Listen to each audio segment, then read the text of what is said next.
Mr. President, it's a pleasure to welcome you to Chequers.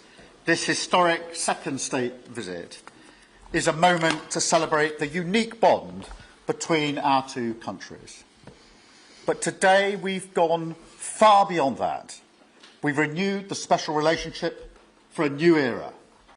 The United Kingdom and the United States stand together today as first partners on defence, first partners in trade, with the groundbreaking deal we struck in May, and now with the new agreement that we've just signed this afternoon. We're confirming our status as the first partners in science and technology, ready to define this century together, just as we did the last. This tech partnership has the power to change lives. It's our chance to ensure that technologies like AI, quantum, and others amplify human potential, solve problems, cure diseases, make us richer and freer, strengthen the cause of democracy, not tyranny. This is the territory on which the future will be won. So this partnership today is a signal of our determination to win this race together and to ensure it brings real benefits in jobs, in growth, in lower bills, to put more hard-earned cash in people's pockets at the end of each month. That's what we're determined to deliver.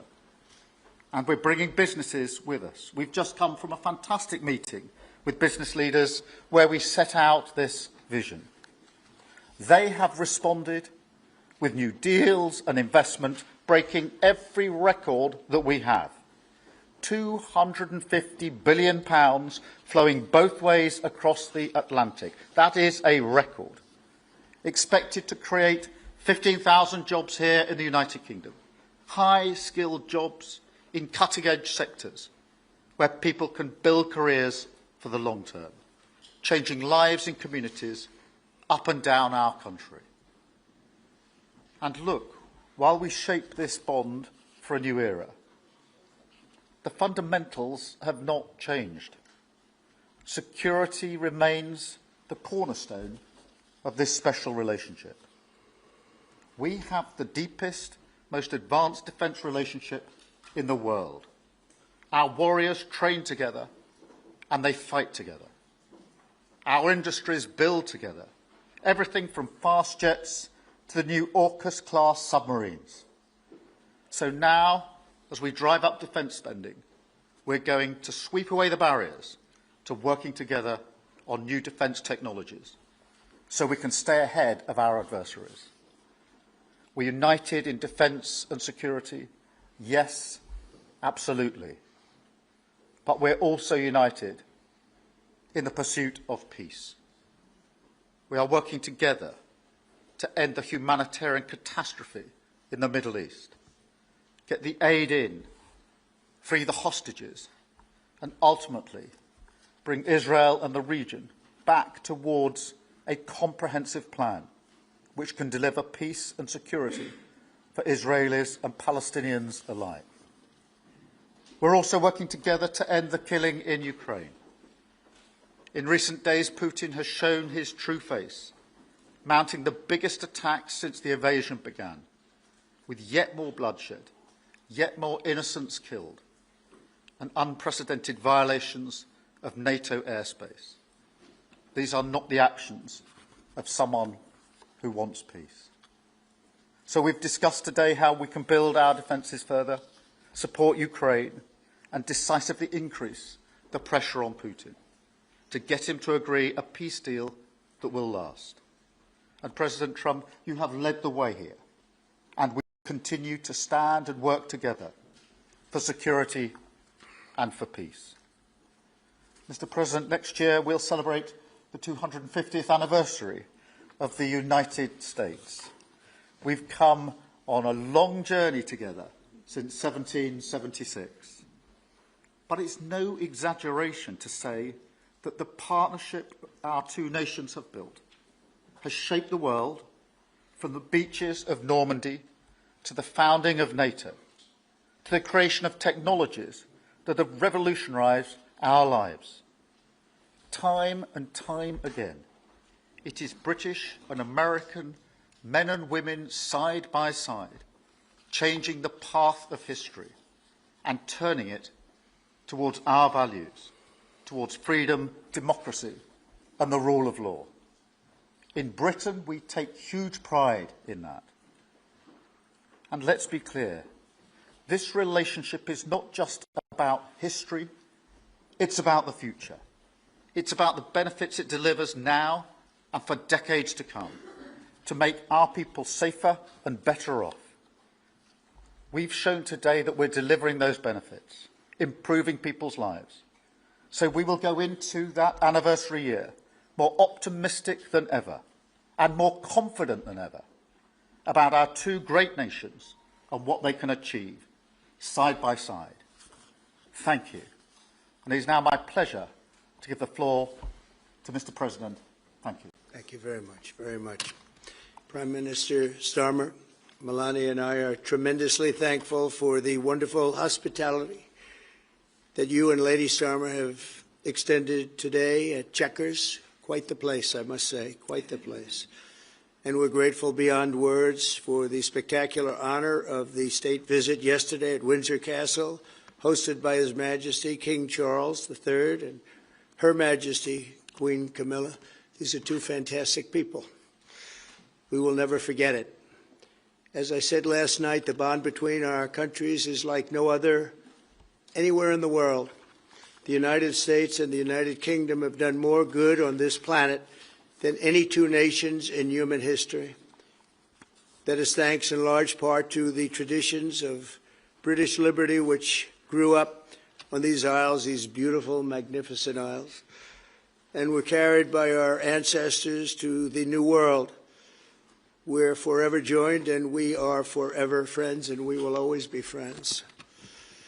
This enduring connection is why I was thrilled that the United Kingdom was the very first country with which we made a historic trade deal, and a very good trade deal. He's a tough negotiator. I think it was a better deal for you than us, but these are minor details. It's a very good deal for both of us. He's a great negotiator. We will extend our unparalleled security alliance into the realm of economic security for the first time, and I look forward to finalizing it very soon. We'll have it done very quickly. We have also just signed a historic technology prosperity deal, one of a kind, to ensure our countries lead the next great technological revolution side by side. In fact, we just left the business leaders, the biggest in the world. Some are in this room right now. And that was quite a meeting we had on business and trade and technology. This trip has galvanized $350 billion in deals across many sectors, and we're committed to ensuring that the UK has a secure and reliable supply of the best AI hardware and software on Earth. And we supply that, and we'll make sure we supply it in quantity to the UK. We also are joining forces on quantum computing and nuclear power, a natural partnership for close allies. The United States, as you probably have heard, is doing better than it has ever done in terms of business and investment. The stock market has hit a new high, as you know, and that's for many, many days out of our fairly short 8 months. And we seem to be hitting new highs, and I think we're going to do much better even as time goes by. Jobs are at a record, and most importantly, we have more than $17 trillion, $17 trillion, and this is during an 8-month period being invested in the country, which is not only a record, but if you compare $17 trillion to the last year of the Biden administration, they did $250 billion. They didn't do $1 trillion for the 4-year period. We did $17 trillion of investment coming in. A lot of it's because of tariffs, and a lot of it's for a lot of other reasons, but there's never been anything like it. It's an economic superstar. That's what's become. It was mismanaged and badly handled for a long period of time, but it's not badly handled anymore. So that's a record. And remember, that's up until 8 months. We have another few months to go, and that number is going to get significantly higher, especially if we win a certain case that we're waiting to hear. That will be something like the world has never seen. I want to congratulate the United Kingdom on making the vital commitment to spend 5% of GDP on defense at the NATO summit this year. We've worked together very closely in so many ways. I'm very honored to tell you that we've solved 7 wars, wars that were unsolvable, wars that couldn't be negotiated or done. The U.S. has done 7 of them. The one that I thought would be easiest would be because of my relationship with President Putin, but he's let me down. He's really let me down. It was going to be Russia and Ukraine, but we'll see how that turns out. But that turned out to be, I thought it might be among the easiest of the group. But we had settled just about every conflict, and as you know, we're working very hard on Israel and Gaza. All that's happening over there. Complex, but it's going to get done. It'll all get done right. And likewise, Russia and Ukraine will get done. But you never know in war. You know, war is a different thing. Things happen that are very opposite of what you thought. You thought you were going to have an easy time or a hard time, and it turns out to be the reverse. As we saw in the unforgettable parade yesterday at Windsor Castle, what a place it is. The British Armed Forces carry on one of the finest military traditions in the world, one of the greatest marching bands, one of the most magnificent sights I've seen. I know that our service members look forward, and we do look so forward to working even more closely with yours as you push toward that 5% goal. And I think, Mr. Prime Minister, you're just about there. You're going to be there very quickly, along with a lot of other great countries. I want to thank NATO and our wonderful head of NATO, who's really worked very hard, Mark, for the job they've done. As you know, NATO is at 2% GDP, and they didn't pay it. Now they're at 5%, then they pay it. And we appreciate that. And we're sending a lot of weapons to NATO. NATO is paying for those weapons in full. But we're sending them, and we're doing a great job at getting them what they need. And we appreciate the fact that they're taking care of it, because the United States is into that war for $350 billion. And just really very sad. Just got out of control. They didn't know what they were doing. But over the generations, British and American warriors have shed their blood side by side in defense of liberty and freedom. And that's why it's so imperative that the United States and the United Kingdom stand together for these fundamental rights and values of the English-speaking world. And we've always stood together, and we will continue to. Just last week, a great American, Charlie Kirk, was heinously assassinated for speaking his mind. He was a great young man, incredible future. Some people said he might be president someday. I told him, I said, Charlie, I think you have a good shot someday at being president. And he just wanted to take care of youth. He loved youth. I've never seen anybody relate to youth like Charlie, and they related to him, and they're devastated. But I appreciate the many British citizens who have offered their condolences. And again, Charlie was a great person. We'll be going out to a service on Sunday. I'll be leaving with some of the people in this room just to celebrate Charlie and all that he's done. So incredible. Never seen anything like it. But I hope that together our nations can lead a movement to defend the glorious traditions of freedom on both sides of the Atlantic. There could be no greater tribute to the immortal bonds of affection and loyalty that unite the British and the American people for all of time. We have a relationship like no other. It will always be that way. We will always be united. We'll always be together. And I just want to thank you, Mr. Prime Minister, for the great job I think you're doing. Thank you very much. Thank you. Thank you.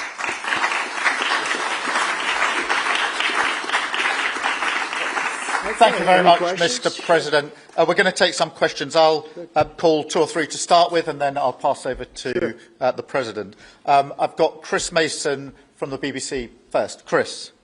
Thank you both. Chris Mason, BBC News.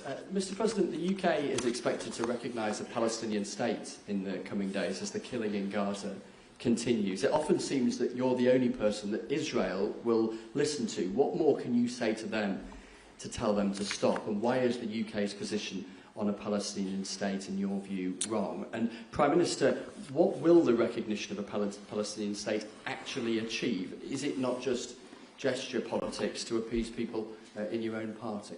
Thank you both. Well, Chris, let me just start with that, because we discussed this amongst other things. We had the best part of an hour, I think, upstairs earlier today, just one-to-one, going through a number of affairs, world affairs, in private. And we absolutely agree on the need for peace and a roadmap, because the situation in Gaza is intolerable. The hostages have been held for a very, very long time, and they must be freed.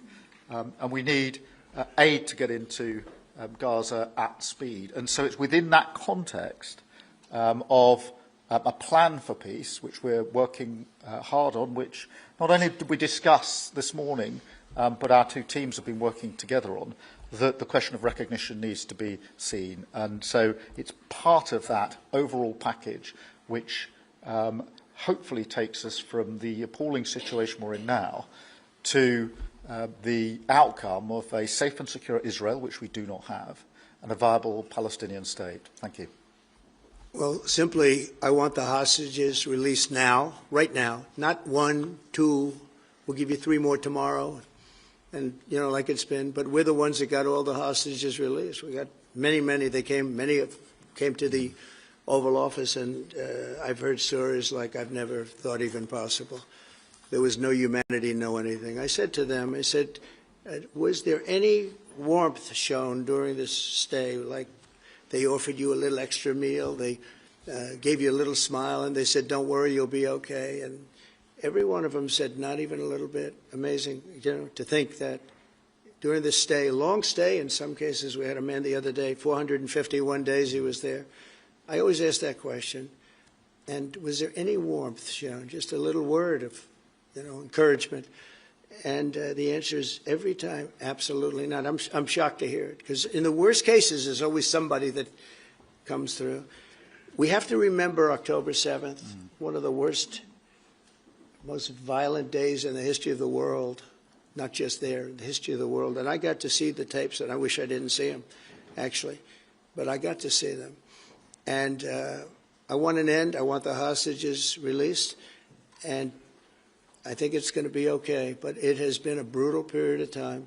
But this has been going on for a long time. This is not something that's over the last year, 2 years, but this has been for decades and decades. But we want it to end. We have to have the hostages back immediately. That's what the people of Israel want. They want them back. And we want the fighting to stop, and it's going to stop. But a lot of bad things. You know, Hamas said that they're going to put the hostages up as bait. They're going to put the hostages in front of any attack. And that's pretty brutal. We haven't heard that one in a long time. So we have to remember that. So I have a disagreement with the Prime Minister on that score. Okay? One of our few disagreements, actually. Sorry. Can I take Jack from The Sun? Jack.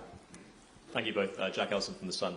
Mr. President, in the 9 months you've been in office, you've been incredibly successful in all but eliminating crossings on your southern border. Yeah. Meanwhile, illegal migration is at record levels in Britain. The Prime Minister is trying to tackle that.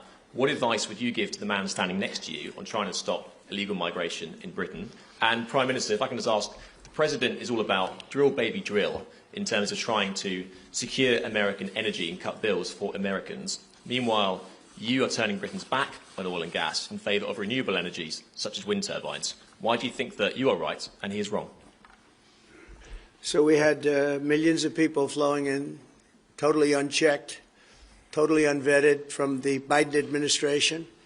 25 million, in my opinion, that would be about 25 million. They came from prisons, they came from mental institutions, they were gang members, they were drug dealers.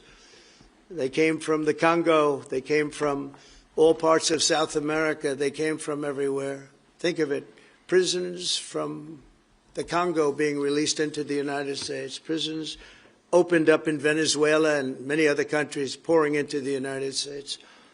And I couldn't believe it. One of the reasons I decided to run. I decided to run because I don't want to be controversial, but you see what's happened, and you see all the information that's come out. We won in 2020 big, and I said, let's run, we got to run, because I saw what was happening. And the worst thing that I saw was all of these people. You know, we've already solved inflation. We've solved prices. Oil is way down. Energy is way down in the United States. But what I saw happening with millions of people pouring into our country, I couldn't stand to watch it. And we've done a great job. Nobody, if you've seen the last, I appreciate your question, by the way, nobody, absolutely zero, and I'm not even sure that's possible, but it's a very liberal group that come out with those statistics. The last 3 months, we had zero. From millions of people a year ago, we had zero people enter our country illegally. And we do have people coming in legally through a legal process and testing and lots of other things. I think it's very important, and we speak about it. And I think your situation is very similar. You know, you have people coming in, and I told the Prime Minister I would stop it, and it doesn't matter if you call out the military, it doesn't matter what means you use, but it's going to destroys countries from within. And we're actually now removing a lot of the people that came into our country. It's a very hard chore. We were given a very, very bad hand. Millions of people came in from prisons and mental institutions. We have to remove them. And we are removing them. We have no choice, and I feel very strongly about it. Thank you very much. Jack, let me just deal with the question of returns, because this is obviously an issue we're taking incredibly seriously. We've struck a number of deals both on cooperation with other countries, because this is a problem right across Europe, to tackle the problem of actually breaking up the gangs that are running this trade. We have had a record number of returns, over 35,000 now, since we came into office. That's the highest number for the best part of 10 years.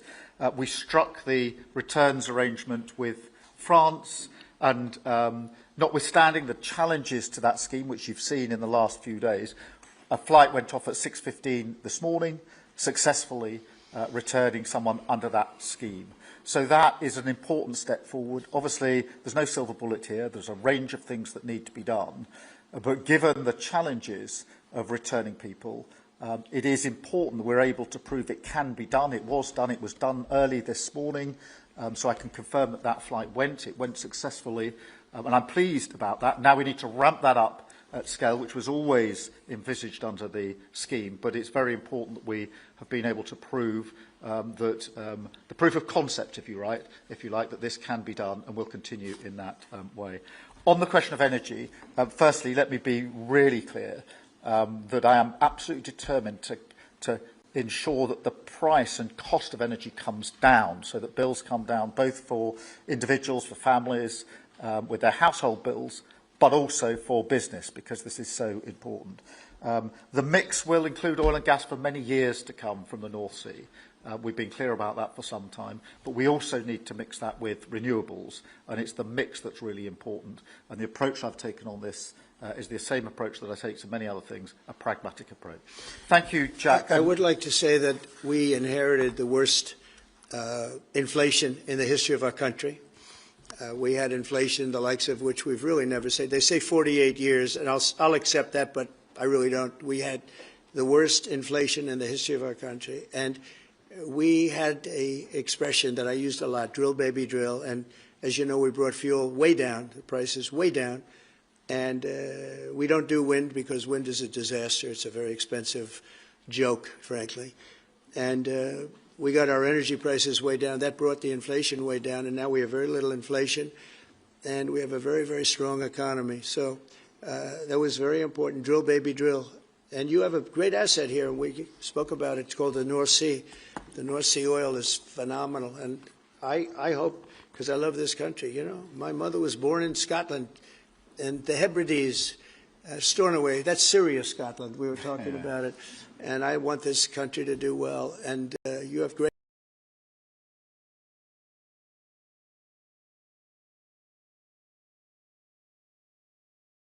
My mother was born in Scotland, and the Hebrides, Stornoway, that's serious Scotland. We were talking about it. And I want this country to do well. And you have great assets that you're going to start using, I believe, under this Prime Minister. Thank you. And I've got Matthew from The Economist. Matthew. Thank you, Prime Minister. Mr. President, you say that President Putin has let you down. Have negotiations run out of road, and what are your next steps to compel an end to this war? Well, he has let me down. I mean, he's killing many people, and he's losing more people than he's killing. I mean, frankly, the Russian soldiers are being killed at a higher rate than the Ukrainian soldiers. But, yeah, he said, let me down. I don't like to see. It's death. You know, it doesn't affect the United States. We have, other than unless you end up in a world war over this thing, you could. This was a thing that would have never happened had I been president. If I were president, it would have never happened. And it didn't happen for 4 years. Most people agree it didn't happen, nor was it close to happening. And I spoke to President Putin about Ukraine. It was the apple of his eye. I've said that many times. It was. But he would have never done what he did, except that he didn't respect the leadership of the United States. They just went through the Afghanistan total disaster for no reason whatsoever. We're going to leave Afghanistan, but we're going to leave it with strength and dignity. And we're going to keep Bagram, the big air base, one of the biggest air bases in the world. We gave it to them for nothing. We're trying to get it back, by the way. Okay, that could be a little breaking news. We're trying to get it back because they need things from us. We want that base back. But one of the reasons we want the base is, as you know, it's an hour away from where China makes its nuclear weapons. So a lot of things are happening, but I am very disappointed in the fact that that one's not settled. To think that we settled Azerbaijan and Albania as an example. It was going on for years. It was never going to be settled. If you remember, the Prime Minister and the presidents, they were there for many years. They said, when they were in my office, we settled. And they started off at both sides of the Oval Office, so far away. I didn't know you could be so far away. And as we were together for an hour, they kept getting closer, closer. And by the time we finished, we all hugged each other. And one said, I've been in this position for 22 years, and all I've done is kill their people. The other was there for 7 years, and all he did was kill their people. And we got it settled. And we did others, as you know. The Congo, we settled the Congo with Rwanda. That was going on, and that was a machete war. That was a gruesome war. Many people, close to 10 million people killed. We got that settled. My biggest disappointment, but it's, you know, look, we did 7, and most of them were not thought to be settleable. We did India and we did Pakistan. That's 2 nuclear. That was purely for trade. You want to trade with us, you're going to have to get along. And they were going at it hot and heavy. But the Russia situation, I hope we're going to have some good news for you coming up. But again, it doesn't affect the United States. And look, it doesn't so much affect you. Of course, you are a lot closer to the scene than we are. We have a whole ocean separating us. But I will say this, it's millions of people have died in that war, millions of souls.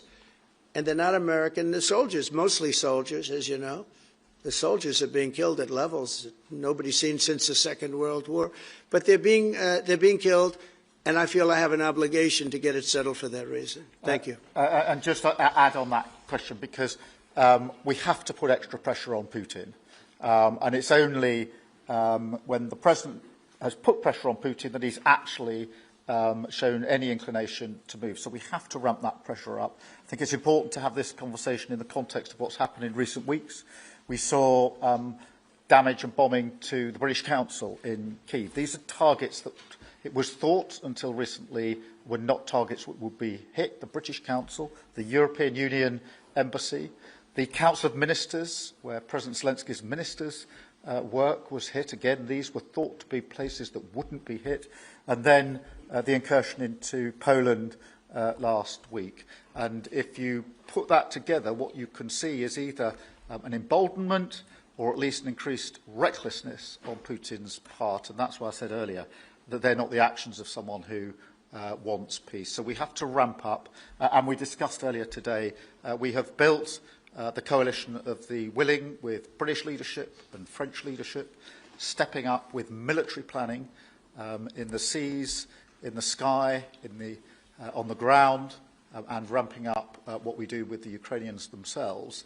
And of course, that taken with an American guarantee is now an example, I think, of the challenge of Europe stepping up to the plate, which it has done in the last few months, to show through what we and the French have done that we're prepared to take the lead in this and take the necessary measures. But that's a war that could have been a third world war, and I don't think we're going to be there now.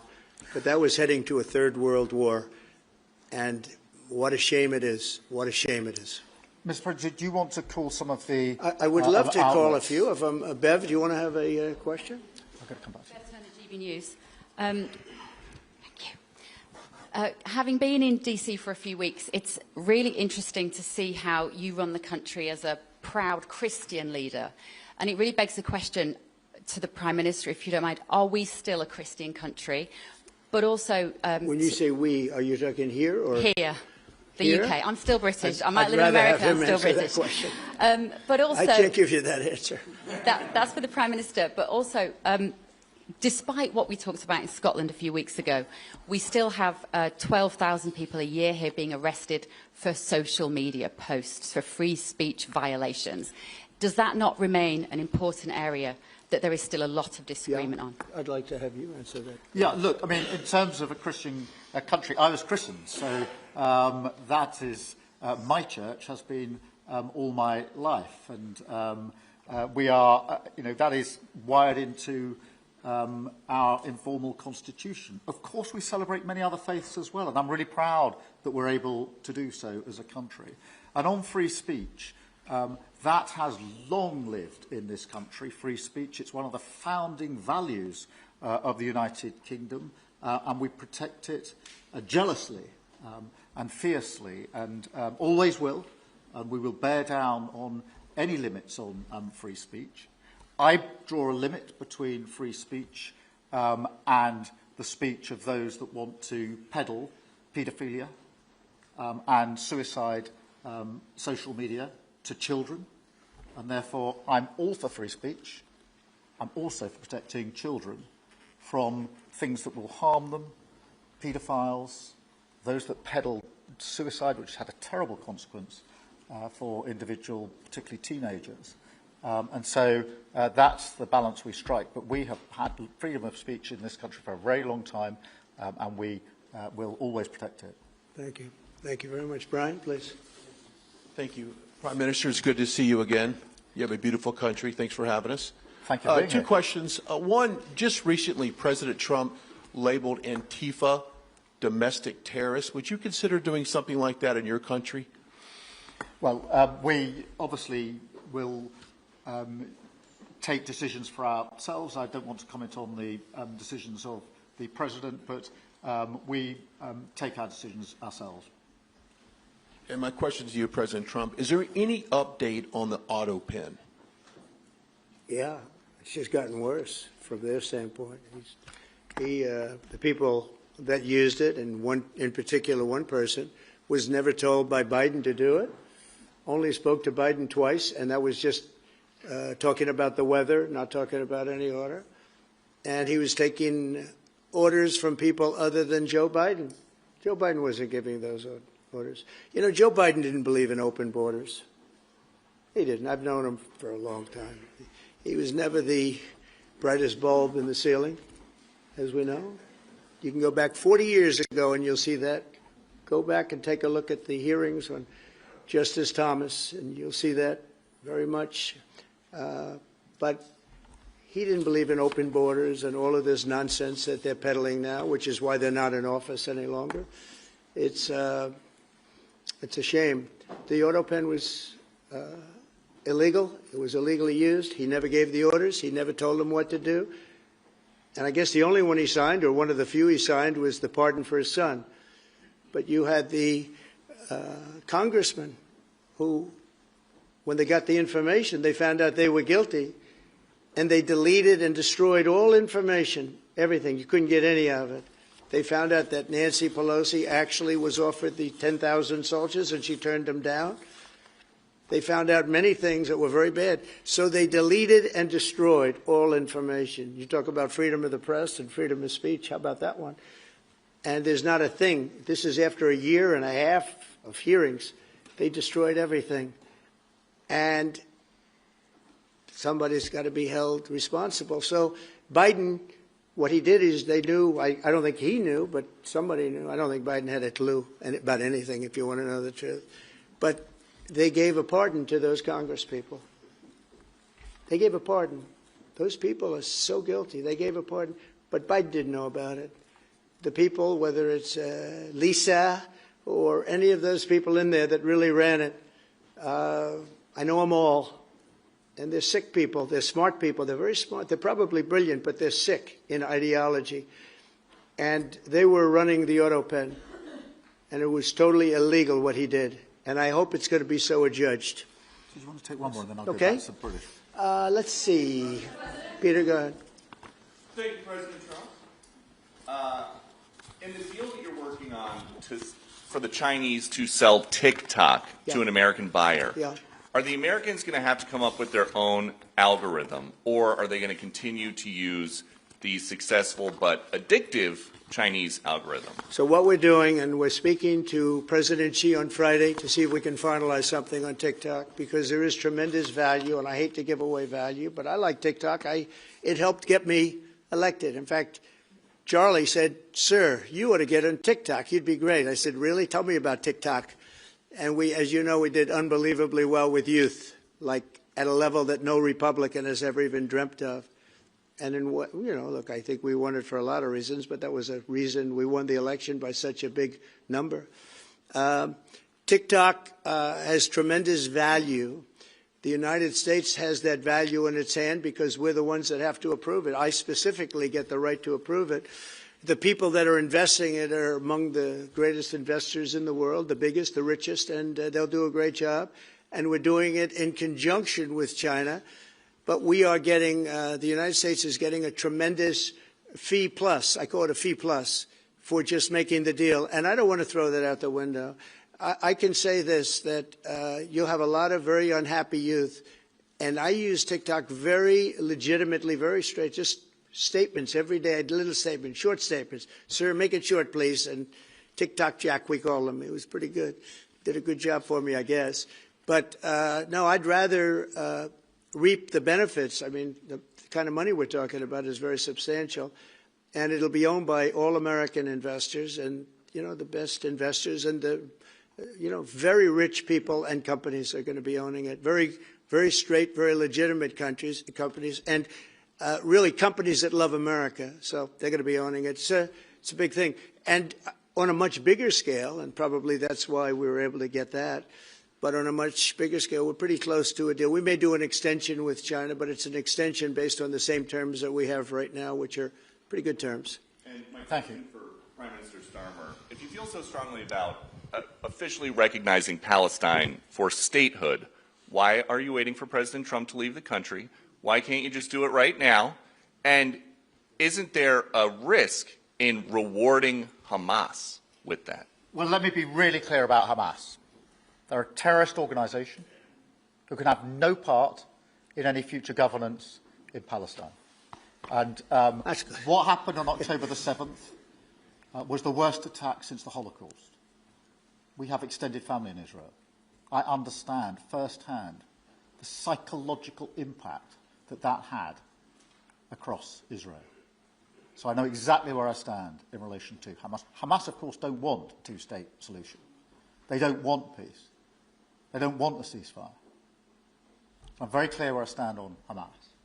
Okay. On the question of recognition, I made my position clear at the end of July as to the timing, which has got nothing to do with this state visit, and I've discussed it with the President, as you would expect amongst two leaders who respect each other and like each other and want to bring about a better solution in the best way that we can. Thank you so much. Can I go back then to Robert at ITV? Robert Person, ITV.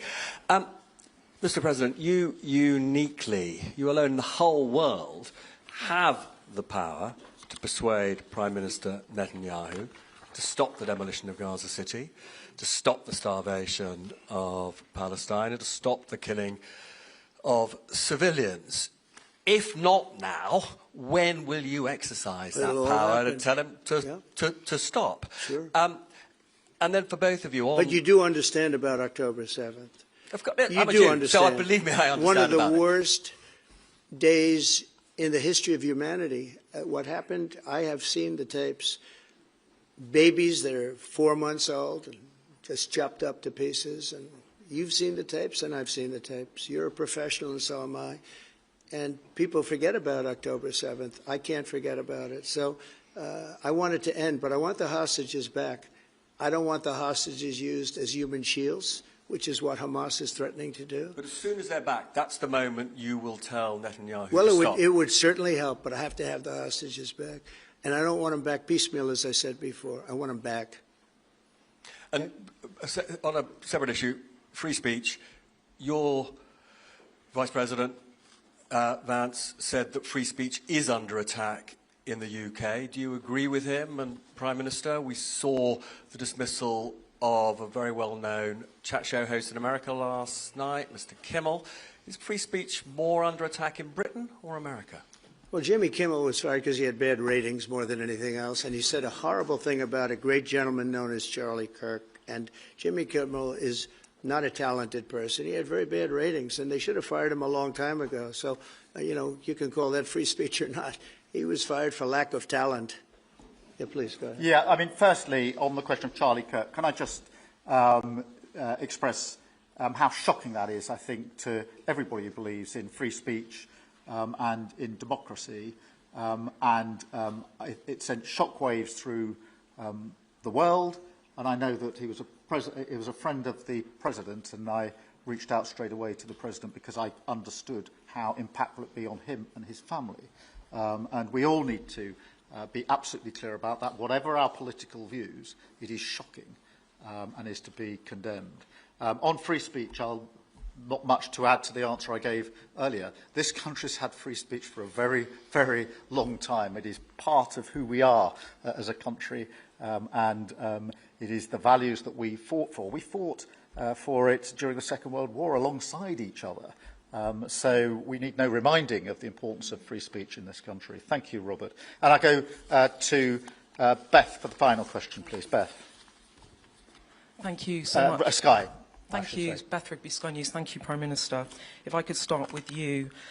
Prime Minister, President Trump has said he's ready to impose major sanctions on Russia if NATO countries stop purchasing Russian oil. He's got a point, hasn't he? Is that what you now believe is needed to bring Putin properly to the table? And what's your message to the President on US sanctions? And, Mr. President, if I may, the King praised your personal commitment last night to finding solutions to the world's most intractable conflicts. You have invested much of your time and effort in Ukraine. But even as you seek to broker a deal, President Putin is escalating the war. He's firing drones into NATO airspace. You say he has let you down. Was it a mistake to invite him to Alaska? Do you regret it? No. And is it time to squeeze him, sir, and scare him and impose sanctions? And finally, if I may, the elephant in the room, Lord Mandelson, he is no longer the ambassador. Do you have some sympathy with him that he lost his job over historic links to Jeffrey Epstein? Thank you very much, sir. I don't know him, actually. I had heard that, and I think maybe the Prime Minister would be better speaking of that. That was a choice that he made, and I don't know. What is your answer to that? Well, I mean, it's very straightforward. Some information came to light last week which wasn't available when he was appointed, and I made a decision about it, and that's very clear. On the question of the pressure on Putin and on Russia, which is obviously really important, look, I think it is a challenge to Europe. There are a number of European countries which are too reliant on energy from Russia. The UK actually obviously has almost got nothing at all, but we do need to bear down and work with our European counterparts here. There are one or two countries, I think, that do need to look again at the question of energy. There's no one silver bullet here. We do have to have a wider suite of sanctions, which we've put in place a number of times, working across Europe and with the United States. And, of course, we must, and we are, making sure that Ukraine is in the strongest position now, because one of my long concerns here has been that whilst we talk about a ceasefire, and we all want a ceasefire, and we talk about what might happen after a ceasefire, we mustn't forget that Ukraine needs our support now. And we've said we stand with Ukraine from the start to finish, and that means we must continue to supply them with what they need in order to fight this war, which, of course, resulted from and is a result of Russian aggression. We have particularly done the sort of leadership role in the coalition of the willing, so that if there is a ceasefire and if there is a deal, and I do hope there is, that is then lasting and not then broken, because given previous history, I don't trust Putin. Thank you. Very simply, if the price of oil comes down, Putin's going to drop out. He's going to have no choice. He's going to drop out of that war. And when I found out that the European nations were buying oil from Russia, and as you know, I'm very close to India. I'm very close to the Prime Minister of India. I spoke to him the other day, wished him a happy birthday. We have a very good relationship. He put out a beautiful statement, too. We have, but I said, you know, I sanctioned them. China is paying a very large tariff right now to the United States. But I'm willing to do other things, but not when the people that I'm fighting for are buying oil from Russia. If the oil price comes down, very simply, Russia will settle. And the oil price is way down. You know, we got it way down. We're drilling and we produce more oil than anybody else in the world. We're doing a lot. But I was disappointed to see that. And the Prime Minister was disappointed to see that. And it wasn't him. It was other countries. And you can't do that. You can't do that. You can't. That's not playing fair with the United States. And we can't have that. Thank you. Thank you very much indeed. Thank you. Thank you. Thank you. Thank you.